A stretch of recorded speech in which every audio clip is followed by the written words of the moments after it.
You know that feeling when you're doing everything right, but at the end of the month your bank account seems to have been attacked by a financial vampire?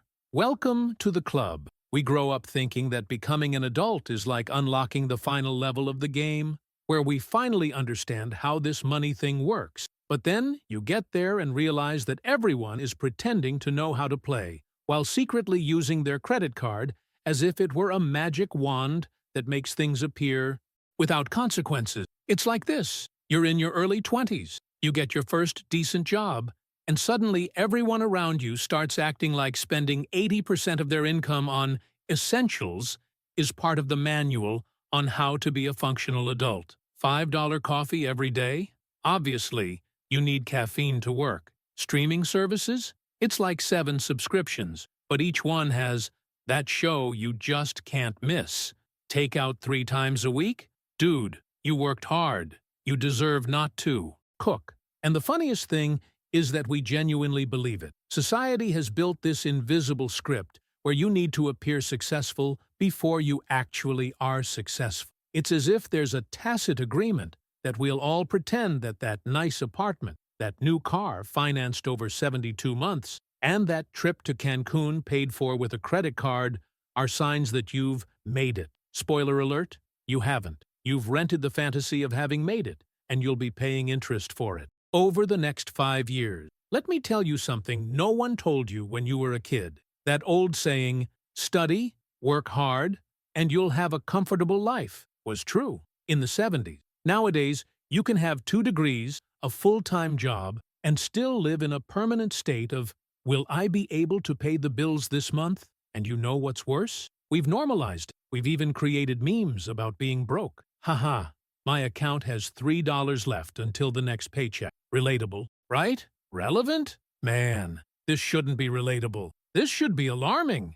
But then you look around and everyone's doing the same thing. Your coworker just bought a brand new iPhone because the old one was slow. Like, the old one was a year old. Your cousin posted a picture of a brunch that cost $40 a person. Your best friend is planning a $30,000 wedding when he only has $2,000 in saving. And you think, well, if everyone's doing it, it must be normal, right?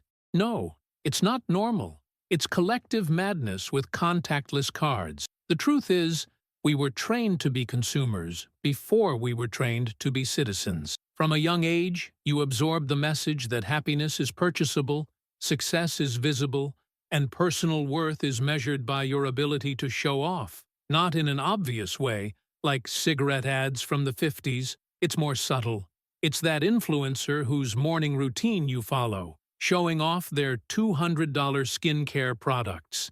It's that friend who always has something new to show you. It's that invisible pressure that, if you're not consuming, you're falling behind. And then there's credit.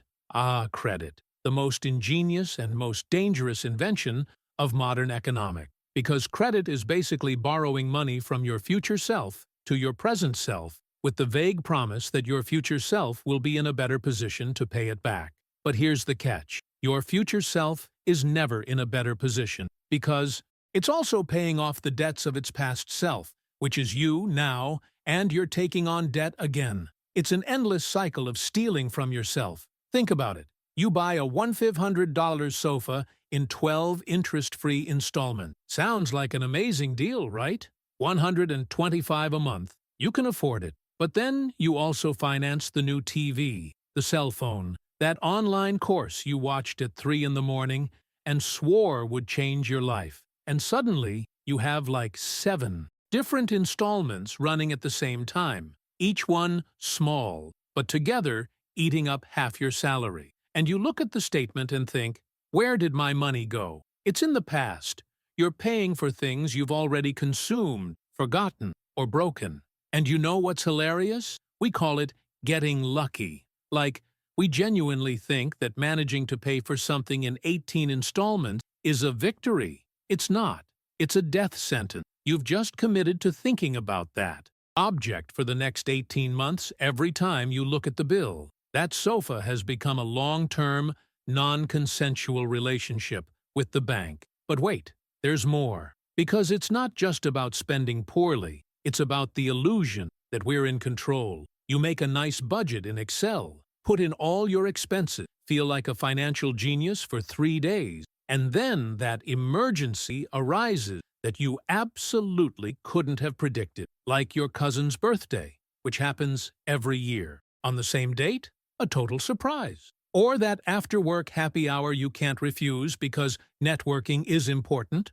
Or that car repair. Or that dentist appointment. Or that, you get the idea. Life is basically an endless generator of emergency that you should have anticipated but pretended didn't exist when you made the budget. And then there's this bizarre thing we do, which is treating small savings as big wins while ignoring big expenses as if they were inevitable. You spend 15 minutes looking for a discount coupon to save $3 on an online purchase, but you sign up for a $60 a month gym membership that you use twice a year. You buy generic coffee instead of Starbucks to save money, but you're paying $900 in rent for an apartment you chose because it had a gourmet kitchen, which you use to heat up takeout food. We optimize the cents and ignore the thousands. And look, I understand, because cutting out coffee is easy. It's a small, painless decision that makes you feel responsible.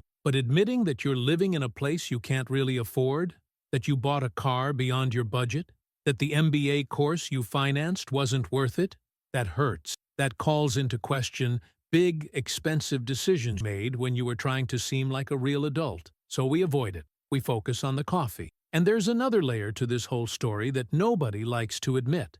Our parents didn't know what they were doing either. We grow up thinking that when we become adults, we'll receive some kind of secret manual with all the answers. But it doesn't work that way. Your parents were improvising. Their parents were improvising. Everyone has always been improvising and pretending they had a plan. The difference is that, in our parents' generation, improvising still worked reasonably well because things were cheaper. You could improvise your way to buying a house. Nowadays, you improvise your way to being able to pay the rent for another month. Maybe. But here's the part that really blows your mind. The system isn't broken. It's working exactly as designed. Because a population in debt is a controlled population. You can't quit that job you hate if you have $3,000 in credit card debt. You can't risk starting a business if you have a car loan. You can't take a gap year to figure out what you really want from life if you have rent, installments, subscriptions, and that student loan that will haunt you. Until you're 70, you're trapped, not by visible chains, but by financial commitments you yourself signed. And the smartest part? You signed thinking you were doing the right thing, because everyone around you signed too, because the cultural narrative told you that's how it was done. So, what do? How do we escape this trap that's so normalized it doesn't even seem like a trap anymore? First, stop comparing your financial life to your Instagram timeline. That picture of your idyllic trip, it might have been paid for with a credit card. That new car, it might be a lease. That fancy dinner, it might have strained your weekly budget. You don't know the whole story, so stop using other people's edited lives as a metric for your own success. Second, question every automatic expense in your life. Do you really need 5 streaming services? Do you really use that gym? That digital magazine subscription you forgot you had? Cancel everything. Experience withdrawal for a week and reactivate only what you genuinely missed. The rest is just noise. Third, stop financing happiness. Seriously, that installment purchase might give you a second of satisfaction, but it will give you 12 months of regret every time the bill arrives. If you can't afford to buy it outright, you can't buy it. Period. I know it hurts to hear this, but it's true. And fourth, and this is the hardest, redefine what success means to you. Because if your concept of success is based on having the same things everyone around you has, you'll always be chasing after them. There will always be someone with a newer car, a bigger apartment, a more expensive trip.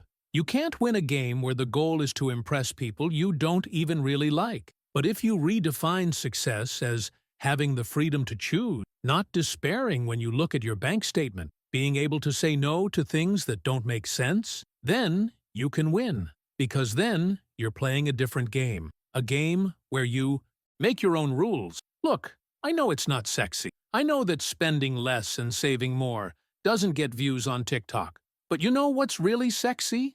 Not waking up in the middle of the night thinking about how you're going to pay your credit card bill. Not having to accept that extra project you hate just because of the money. Having the option to say no. Financial freedom isn't about being rich. It's about not being a slave to your own choices. And maybe, just maybe, if we stop normalizing being broke, stop romanticizing the constant struggle, stop pretending that living paycheck to paycheck is a badge of honor in adulthood, maybe we can build something different, not just individually, but collectively. Because the truth is this, as long as we keep pretending that everything is fine, that it's normal, that everyone does it this way, nothing will change. But the second you admit, man, this is wrong, I deserve better, and I'm going to do things differently, that's when things start to change. So, how about we stop doing things this way just because everyone else does? How about we question, reorganize, and build a new way? If you've made it this far and are thinking,